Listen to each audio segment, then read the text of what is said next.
Welcome back to Piers Uncensored. Danny Cipriani is one of England's greatest rugby talents, playing for England, Gloucester and Bath, among others, and doing it with such flair and brilliance. But it was his life off the field that dominated many headlines. His challenges with addictions and relationships with celebrity girlfriends put him back on the front pages as much as rugby put him onto the back ones. In his new book, Who Am I?, he shares the truth behind those headlines. And I'm delighted to say I'm joined by Danny. Now, Danny, great to see you. Love the book, love the honesty, love the fact you just gave yourself as hard a time as anyone else has ever given you. Yeah. But you kind of self-explored at the same time about who you are. And it's interesting reading it because I'm not going to compare you to Russell Brand, but in certain parts of his story, there are parallels. One, he rises and becomes this huge sort of celebrity figure.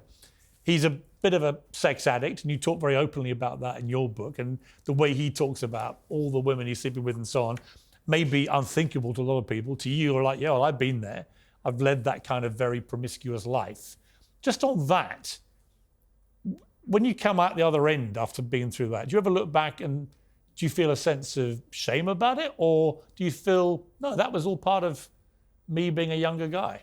I carried a lot of shame for a while, and even though you're behaving in a way which you're trying to gain some momentary pleasure or some feel within it to feel good in that moment or release yourself from the chaotic nature of your mind, there often comes low and down periods off that as well, and you're then constantly trying to distract yourselves in other ways.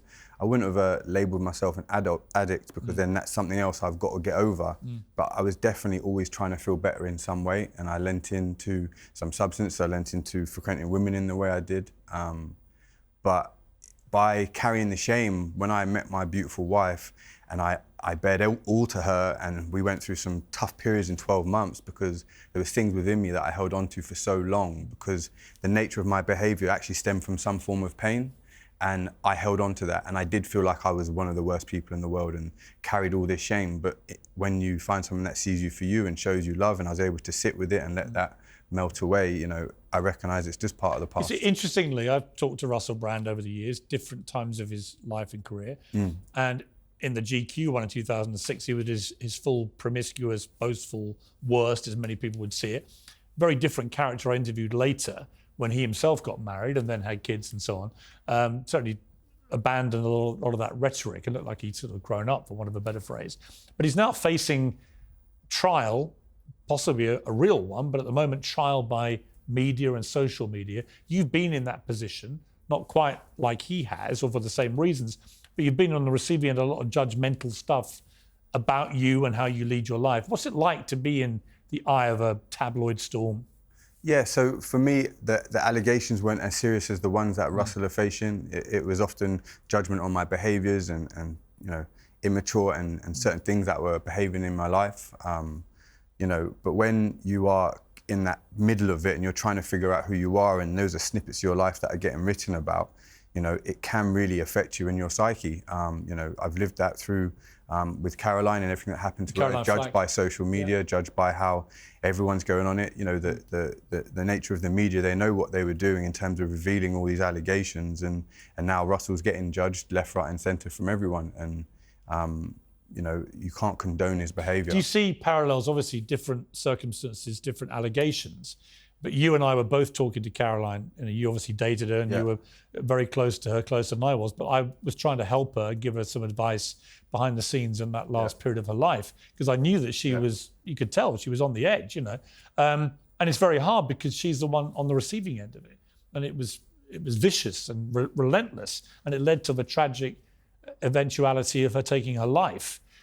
When you see that and you look at what's happening to Russell Brand, or we've seen it with Philip Schofield earlier this year, Hugh Edwards and others, do you feel sympathy for them regardless of the circumstance? They're all separate instances, aren't they? They're all separate cases. Caroline was a 5-foot woman and her boyfriend was 6'5", and he was well within his right to protect himself in that fashion, and what transpired there was what happened. But the nature of how the media then turned on her, how they turn and they decide to create the whole fanfare around it, it does put the individual under pressure. But then ultimately, you know, we need to wait for the judicial process. We need to wait for the truth of that. But it's already happened now because social media and every single news outlet is judging and critiquing people that are involved left, right and centre. And it may be, in Russell Brand's case, that it's thoroughly deserved and he turns out to be this vile sexual predator that the allegations suggest, or it may be that he's not.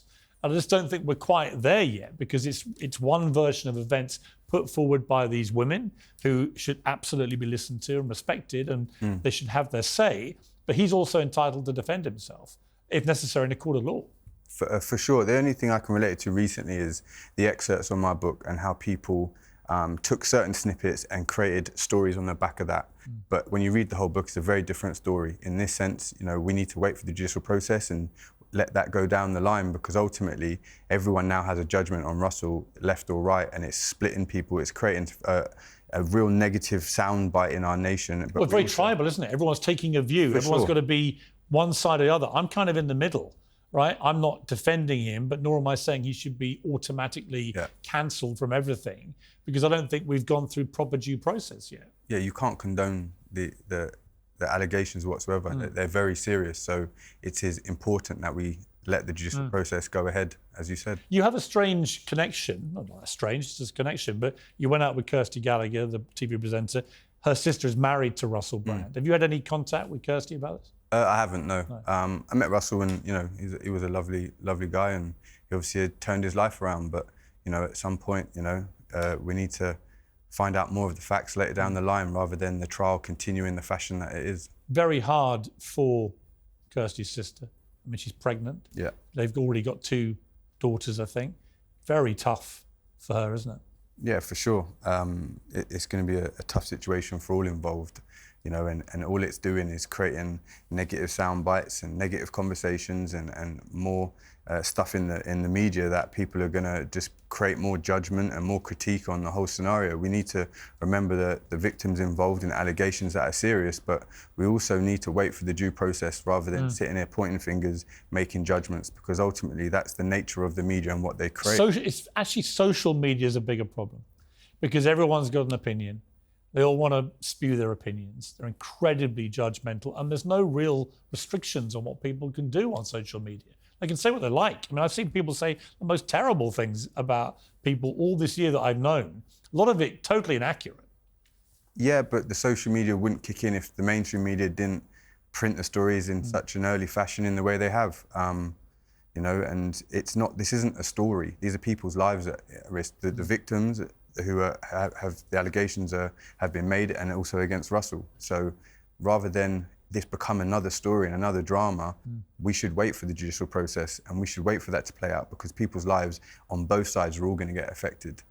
You were my kind of sportsman. You played with flair, you were different.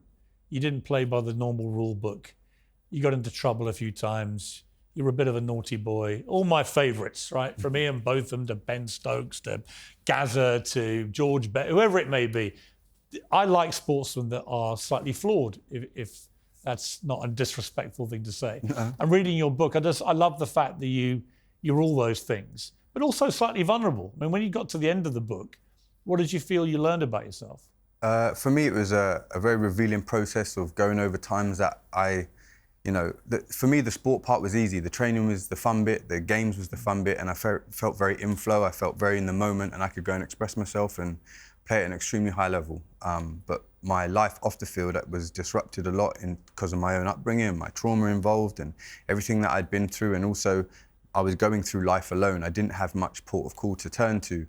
So I was figuring out a lot of things on my own. So when I look back and went through the whole book and I was able to share and express from a loving place and the wisdom of the experience, it was really cathartic to be able to release that because I wasn't feeling the same constraints or the confliction that I felt at that point. So it shows that through time and moving on, you can let go and turn your pain into purpose and turn that into love. Do you wish you were in the England team playing in the World Cup? I'm enjoying watching it. I'd always love to be involved playing at some point, but for me, I'm enjoying watching it and I'm enjoying this whole process and everything that's coming my way. Well, Danny, a lot of people had views about you, good, bad and ugly. And when I read the more negative stuff, I judge people how I find them, right? You and I have had a lot of sort of chat over the years. Yeah. We don't really know each other, but we just have. We had various connections, Caroline and others. But the thing that I remember most about you, I had a friend of mine from my village called Wayne, who had terminal cancer, and he put on a rugby day to raise money for a cancer charity.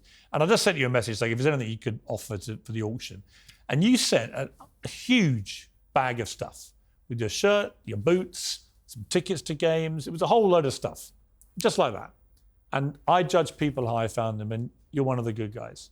And he massively appreciated that and raised a lot of money off the back of it. So thank you for that. No I've problem. never had a chance to say it publicly. I appreciate it. But I appreciated that. No. And I love the book. I think the book, it's called Who Am I? I think the answer is you're probably a bit flawed, like all of us, but you're essentially a good bloke.